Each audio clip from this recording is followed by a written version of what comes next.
आज के इस वीडियो में हम बंगाल के स्वतंत्र राज्य की स्थापना से लेकर प्लासी के युद्ध तक का अध्ययन करेंगे।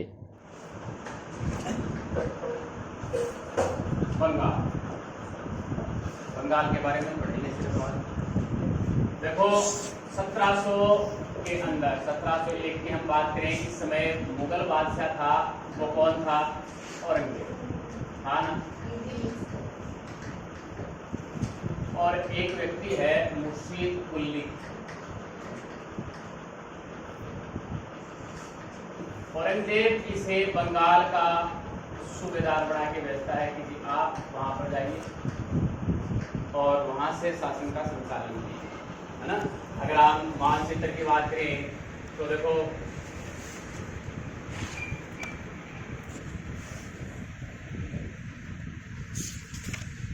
बंगाल है, यहाँ पर अगर हम दिल्ली माने तो देखो बंगाल है, बहुत दूर पड़ जाता है। कल ने चर्चा करी थी कि जी बंगाल की दूरी एक तो अधिक है, दूरी एक कारण है, और दूसरा ये प्रदेश भी प्रदेश भी था, यहाँ पर रुपए पैसों की मात्रा भी कुछ ज़्यादा ही हुआ करती थी। इसलिए जो भी यहाँ पर नवाब नियुक्त करते थे, जो भी सूबेदार नियुक्त कर देते थे, वो सभी लगभग क्या करते थे? विद्रोह कर देते थे। अपन ने कल चर्चा करी थी कि सल्तनत के समय भी इस प्रकार के बंगाल से बहुत सारे विद्रोह हुए थे, है ना। तो इस समय भी ऐसा ही होता है, लेकिन जब तक औरंगजेब है ऐसा कुछ नहीं होता। मुर्शीद कुली खां को यहाँ का नियुक्त कर दिया। मुर्शीद कुली खां फिर क्या करता है? 1704 ईस्वी, ठीक है, यहाँ की राजधानी थी पहले ढाका, ठीक है, बांग्लादेश की राजधानी है ना ढाका। हाँ, ढाका से एक नगर ये खुद बसाता है और उसे ही अपनी राजधानी बनाता है, क्या? मुर्शिदाबाद। कालांतर में ये राजधानी बदल जाएगी। 1761 में हम चर्चा करेंगे आगे। 1761 में इससे ये राजधानी बदलकर कहाँ चली जाएगी? मुंगेर, ठीक है। अब हम आगे चलते हैं। मुर्शीद कुली खां को यहाँ जो बंगाल है, बंगाल के कुलीन वर्ग का जनक भी कहा जाता है। क्यों? क्योंकि इसने किसानों के लिए एक तो तकाबी ऋण दिए। इसने तकाबी किसानों को दिया जाता है। तकाबी का जैसे नाम आ जाए ये समझ लेना कि ये किसानों के लिए है, यानी खेती करने के लिए। उनके पास बीज के लिए या फिर अन्य सामग्री के लिए रुपए पैसा नहीं है, तो इस सामग्री को खरीदने के लिए जो ऋण की आवश्यकता होती है वो ऋण कौन सा है? तकाबी ऋण। और दूसरी, इनसे जो लगान वगैरह लिया जाता है, ठीक है, ये दो प्रकार से, यानी इनके इस लगान के कारण और इस ऋण के कारण जो किसान है, किसानों का शोषण बहुत ज्यादा हो गया, यानी किसान शोषण की स्थिति में चले गए और इसके पास रुपए पैसा बहुत ज्यादा आ गया, यानी किसानों के पास जो भी था सब कुछ किसके पास आ गया? मुर्शीद कुली खां के पास। यानी ऐसे राजा महाराजा थे कि पहले नियुक्त कर दिया कि भाई उस खेत से मैं मेरे को इतनी आमदनी लेनी, चाहे उसके अंदर कुछ भी हो जाए। अब किसान के पास 2 रुपए होते हैं और उसने 5 रुपए निश्चित कर दिए, कहाँ से देगा? वो गरीब है और गरीब हो जाएगा। तो कुलीन वर्ग का इसे जनक भी यहाँ पर कहा जाता है। अब एक चीज और है इसके लिए, वो याद रखनी है, वो ज्यादा महत्वपूर्ण है कि ये स्वतंत्र जरूर हो गया, नाम मात्र का हम स्वतंत्र कह सकते हैं इससे मुगल बादशाह से, लेकिन ये उनको लगातार कर देता रहा। यानी पहले भी कर ही देने का काम था इनका मुगल बादशाह को, और ये व्यक्ति फिर भी लगातार मुगल बादशाह को करे देता, ठीक है। फिर आगे चलते हैं हम। इसका पुत्र शुजाउद्दीन फिर शासक बनता है।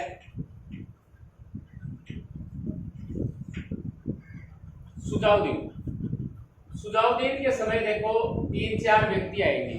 अभी तो ये इतने महत्वपूर्ण नहीं है, लेकिन आगे अपन सभी का इनका नाम लेंगे, ठीक है। जैसे एक है अलीवर्दी,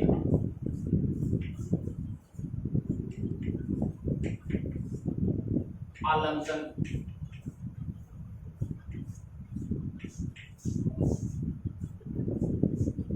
जगत सेठ, फतेहचंद,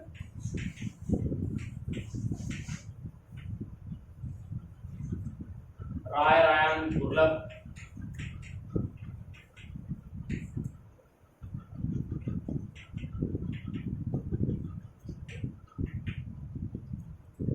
ये व्यक्ति इनको ये मुख्य रूप से नियुक्त करता है और बहुत ही प्रसिद्ध व्यक्ति है, ऐसी बात नहीं है। कोई इसके अंदर विधि विशेषज्ञ है, कोई इसका सेनापति है। और ये जो एक व्यक्ति है, एक और है हाजी अहमद।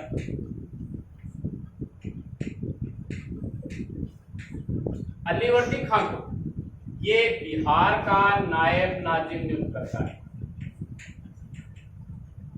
और जैसे ही ये इसको बिहार का नायब नाजिम नियुक्त करता है उसी समय इसकी मृत्यु हो जाती है। यानी ये था 26 तक शासन करता है और ये 26 से 39 तक ये शासन करता है।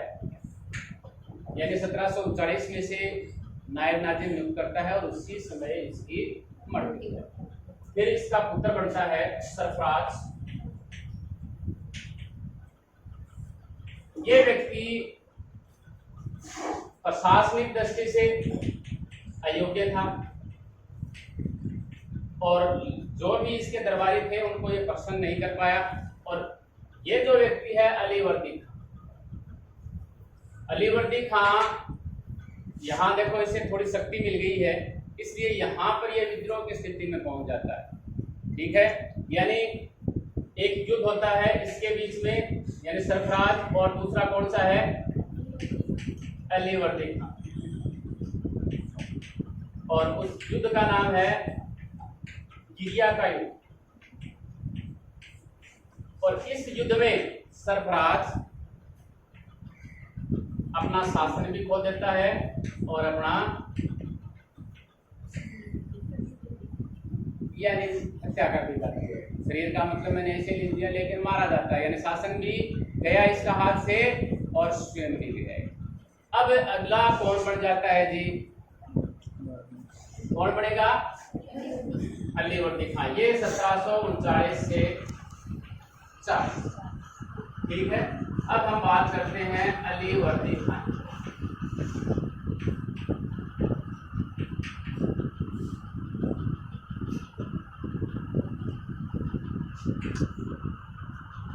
दो चीजें हैं यहाँ पर इसके लिए महत्वपूर्ण, दो चीजें आपको याद रखनी है। एक, इसने यूरोपियन के बारे में क्या कहा, एक तो ये है, ठीक है। और दूसरी है कि इसने सिर्फ, यानी इसके बाद में देखो आगे वाला शासक आएगा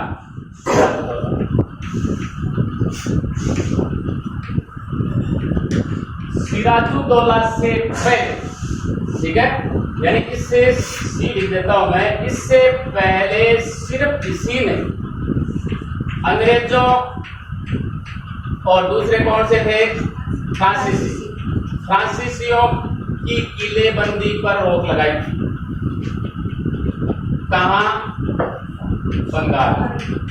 कि भाई आपका जो फोर्ट विलियम है या फिर फ्रांसीसियों की जो चंद्रनगर बस्ती है उसमें आप दुर्ग नहीं बना सकते। हम यहाँ उपस्थित हैं आपकी सुरक्षा के लिए, तो आपको दुर्ग बनाने की कहाँ आवश्यकता है, आपकी रक्षा करेंगे हम। इसने कोशिश की, इससे पहले किसी ने कोशिश की, और हम माने तो हिसाब से इसे भी पहला स्वतंत्र शासक मान सकते हैं। यानी इससे पहले जो भी व्यक्ति हैं वो लगातार मुगल बादशाह को कर या नजराने, आप दोनों चीजें यहाँ पर लिख सकते हैं, तो कर और दूसरी चीज क्या है, नजराना, जो भी चीज है ये पेश करते रहे, लेकिन इसने ये परंपरा को तो अब इसने यूरोपियन के बारे में क्या कहा कि यूरोपियन को अगर हम अपने पास रखें, उनको छेड़े नहीं, ठीक है, ये मधुमक्खियों की तरह है, तो हमें ये शहद देंगे, ठीक है। अगर हमने इसे छेड़ दिया तो ये हमें ही काट पाएंगे। दोनों काम करती है ना मधुमक्खियां।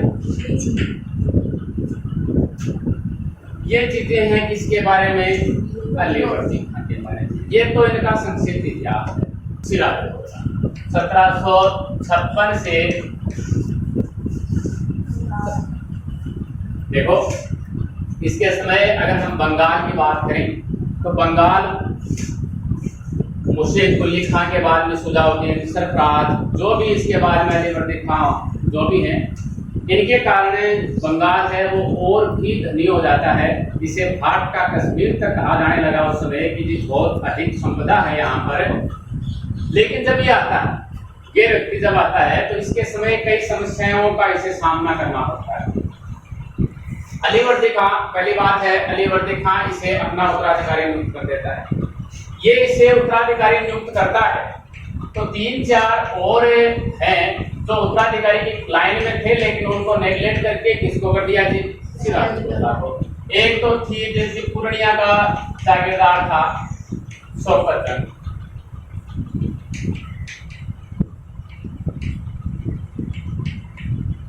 एक इसकी मौसी थी सिराजुद्दौला की कशीटी बेगम,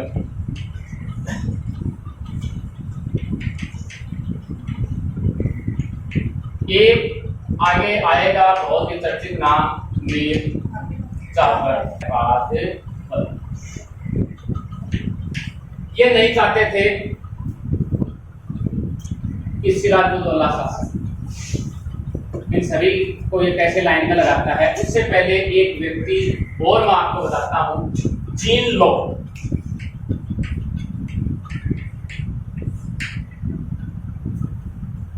जीन लो कहता है कि व्यभिचार के मामले में सिराजुद्दौला न केवल विभिन्न प्रकार के व्यभिचारों से ग्रसित है, बल्कि उसमें क्रोध भी बहुत ज्यादा है, यानी क्रोधी भी है।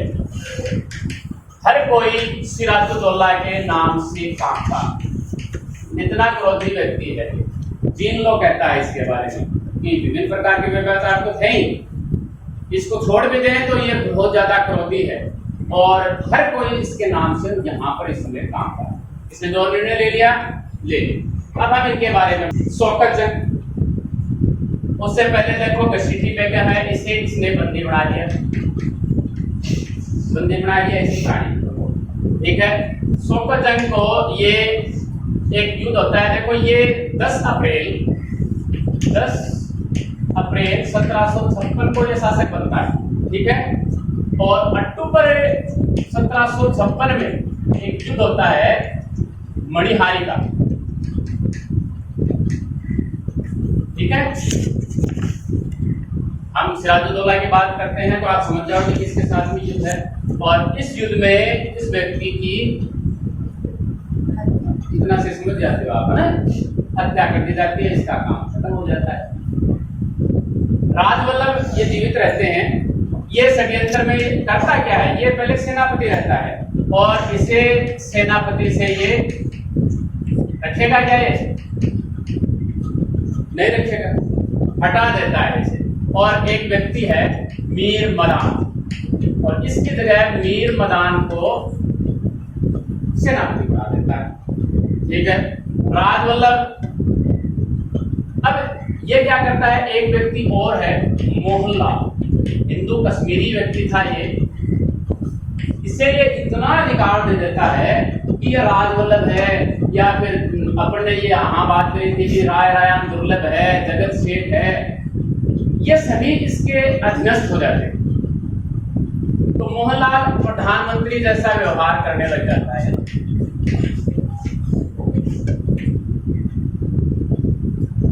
ये है इनके बारे में कि जब ये शासक बना तो कौन कौन से व्यक्ति हैं इसके विरुद्ध में, ठीक है। अब देखो परंपरा ये थी, जब कोई व्यक्ति शासक बनता था, यानी ये तो समस्या ये थी अंग्रेजों के साथ में। अब हम अंग्रेजों की बात करते हैं कि अंग्रेजों से इसकी नाराजगी कैसे होती है, हमें युद्ध तक ले जाना है, प्लासी का युद्ध करवाएंगे इसके साथ में। अंग्रेजों से इनकी नाराजगी कैसे,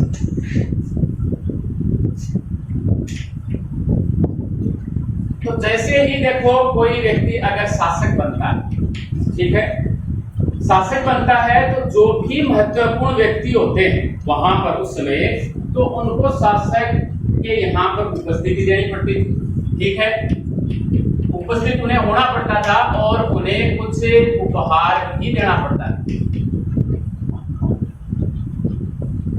ठीक है, पहली बात।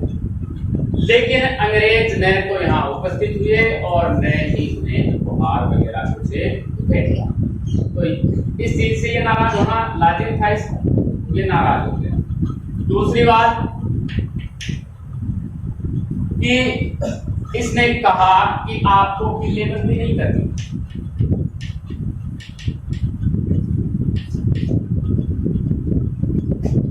थोड़ी देर पहले मैंने आपको बताया था कि जब मैं आपकी सुरक्षा के लिए यहाँ उपस्थित हूँ, आप व्यापारी बन के आए हैं, आप व्यापार कीजिए, आपको किले बनाने की कहाँ आवश्यकता है? दुर्ग क्यों बना रहे हो आप? मेरे साम्राज्य में आपको कोई खतरा नहीं। ये बात फ्रांसीसी तो मान लेते हैं, वो तो रुक जाते हैं, लेकिन अंग्रेज इसकी क्या कर देते हैं?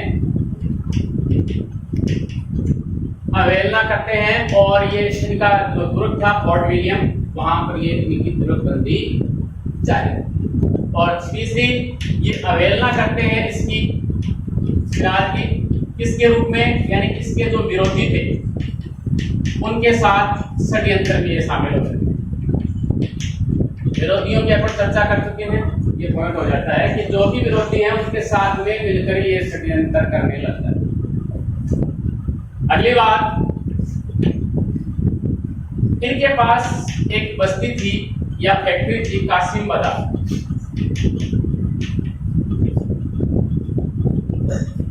कासिम बाजार फैक्ट्री की निरीक्षण करना चाहता था सिराजुद्दौला, लेकिन निरीक्षण की इन्हें इजाजत अंग्रेजों ने नहीं। समझ गया? बहुत जल्दी समझते है ना? एक ये कारण हो जाता है कि जी ये अंग्रेजों से नाराज क्यों हो गया। अगला कारण था दस्तक। यानी 1717 में फर्रुखसियर ने दस्तक प्रदान किया था। दस्तक का मतलब क्या है? शुल्क मुक्त व्यवहार, यानी आपको कहीं भी चुंगी वगैरह या शुल्क नहीं देना। लेकिन ये लोग जो अंग्रेज हैं वो इसका दुरुपयोग कर रहे थे। कैसे कर रहे थे दुरुपयोग? एक तो स्वयं तो ये कर ही रहे थे शुल्क मुक्त व्यापार, दूसरे ये क्या कर रहे थे? अपने जो भारतीय मित्र थे उन भारतीय मित्रों को ये बेचकर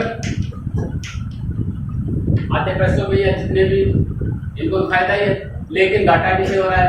सिराज को हो रहा है। तो ये बातें नागवार गुजरती हैं सिराजुद्दौला। इन कारणों को पर्याप्त मानते हुए सिराजुद्दौला क्या करता है? पहले जो कासिम बाजार है उसके ऊपर मई के अंदर, मई कब?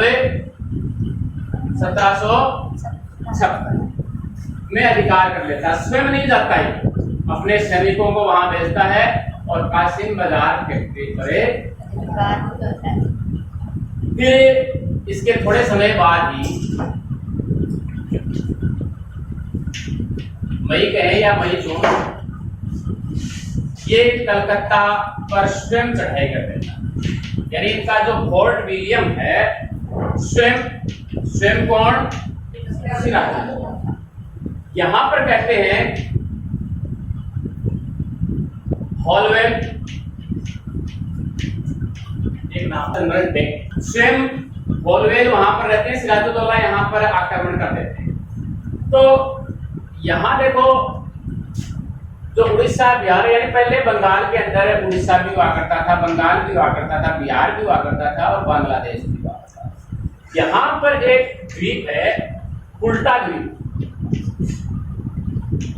जैसे ही ये आक्रमण करता है तो इसके जो लोग हैं, जिसका मैं एक नाम जनरल बेक, कि वो यहाँ से, यहाँ ये ज्वारग्रस्त था, यानी ज्वार भाटा आया हुआ था, लेकिन फिर भी ये यहाँ तक पहुंचने में सफल हो जाते हैं। कई लोग तो यहाँ पहुंच जाते हैं। और ये हॉलवेल है, ये आत्मसमर्पण कर देता है।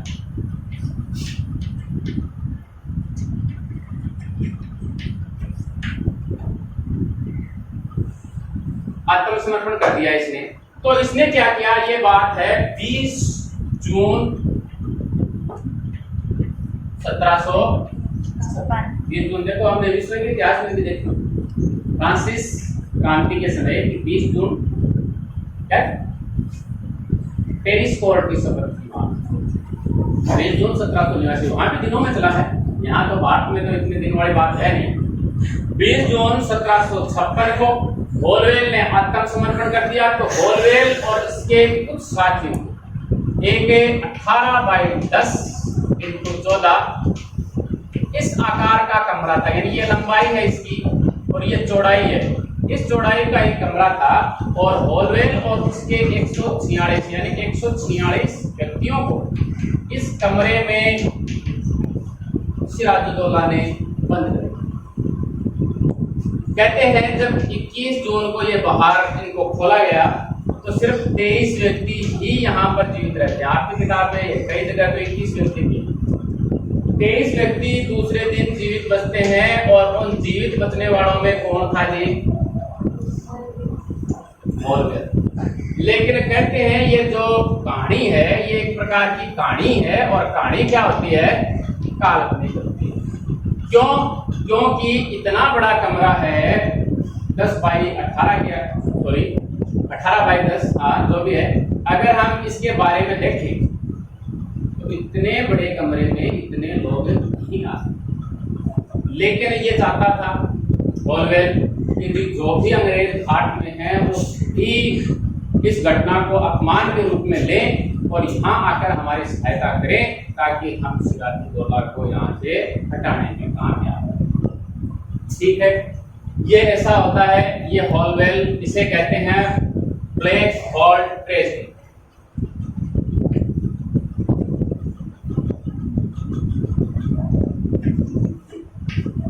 यानी काल कोठरी की घटना,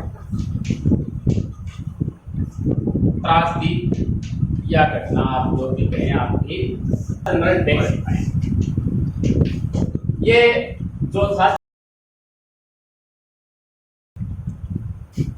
काल कोठरी की घटना हो जाती है। और ये बात है अपन ने कर्नाटक युद्ध थे उसमें देखा था कि एक व्यक्ति है क्लाइव और वो धारवाड़ नामक स्थान पर आता है अपने 500 साथियों के साथ में और जो चौंदा साहब है उनकी हत्या कर देते हैं।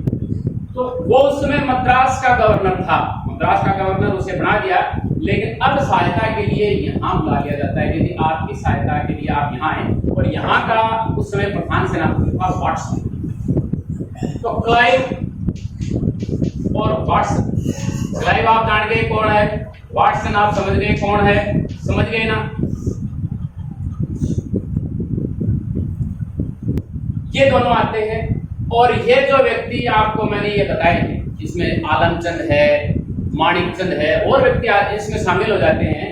और ये फतेहचंद, हाजी अहमद, है ना, एक अमीचंद और है, ये सभी इनके साथ सम्मिलित हो जाते हैं। और जनवरी 1700 क्या होगी भाई? 57। जनवरी 1757 में ये पद पर अधिकार कर लेते हैं, कलकत्ता में ही है। और फिर ये कलकत्ता पर भी अधिकार कर लेते। ये कलकत्ता पर अधिकार इनका क्लाइव का हो जाता है, यानी कलकत्ता मतलब कोर्ट विलियम। ये अपने आप को इनके कारण, यानी ये व्यक्ति हैं इनके साथ मिल जाते हैं क्लाइव के साथ में, इनके कारण अपने आप को कमजोर महसूस करके ये कहता है कि जी मैं आपसे संधि करना चाहता हूं।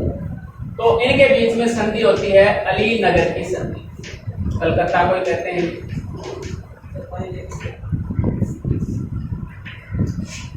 अली नगर की संधि होती, ठीक है। अली नगर की संधि में एक तो जी आप हार गए, कौन हार गए? सिराजुद्दौला। तो आपको युद्ध का हर्जाना देना पड़ेगा 3 लाख रुपए। दूसरी चीज, जो भी आपने हमसे जुर्म छीने, यानी गोल्ड विलियम आपने लिया है हमसे, या फिर अन्य हमारी जिन भी बस्तियों पर आपने अधिकार किया है, वो सभी आप क्या करेंगे जी? लौटा देंगे।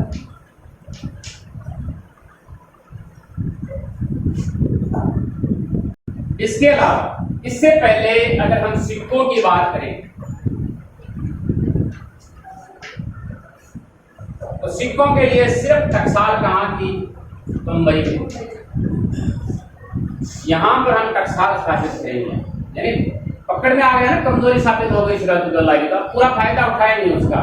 यदि हम हमारे सिक्के अब यही ढालना शुरू करेंगे, यही टकसाल हम शुरू करेंगे, ये इस संधि की शर्तें हैं। सिखों किले के अपने बात करेगी कि भाई हम तीसरी यानी किले के लिए है कि जी हम किले बंदी करेंगे, यानी यहाँ ये रोक लगा रहा था ना कि भाई आप किले बंदी नहीं करो क्योंकि आप व्यापारी। अब कहते हैं इस संधि में कि हम किले बंदी करेंगे, तो ये मान लेता है। अगली और चीज है कि जो फ्रांसीसी बस्ती है कौन सी, चंद्रनगर, ये आप हमें सौंप, और फ्रांसीसियों को भारत से यानी बंगाल से पास, ये इस संधि की शर्तें थी। और सिराजुद्दौला को इन सभी को मानना था, यानी यहाँ पर किलेबंदी की भी इन्हें छूट मिल जाती, टकसाल की स्थापना भी यहाँ हो जाती है, और फ्रांसीसियों को मुख्य तीन ही चीजें हैं, फ्रांसीसियों को भी इसे यहाँ से निकालना पड़ता है। और उधर इसी समय देखो सब कुछ से युद्ध चल रहा है 1757 से 1700 वही समय, यानी यहाँ भी ये लड़ रहे हैं, इस समय ये कर्नाटक में भी लड़ रहे हैं, और इस समय ये अपने देश में भी लड़ रहे हैं। अब देखो आगे चलते हैं हम कि ये संधि हो जाती है। इस संधि की सिराजुद्दौला तो पालना करता है, लेकिन जब इसकी कमजोरी सिद्ध हो गई तो अंग्रेज ये चाहेंगे कि अब हम यहाँ पर अपना कोई कठपुतली शासक करते हैं, सिराजुद्दौला को ही तो छोड़े हम, है ना। तो ये सिराजुद्दौला को हटाने का यहाँ षड्यंत्र करने की कोशिश में लग जाए कि हम अब सिराजुद्दौला को हटाएं। तो एक व्यक्ति है इसका अमीचंद,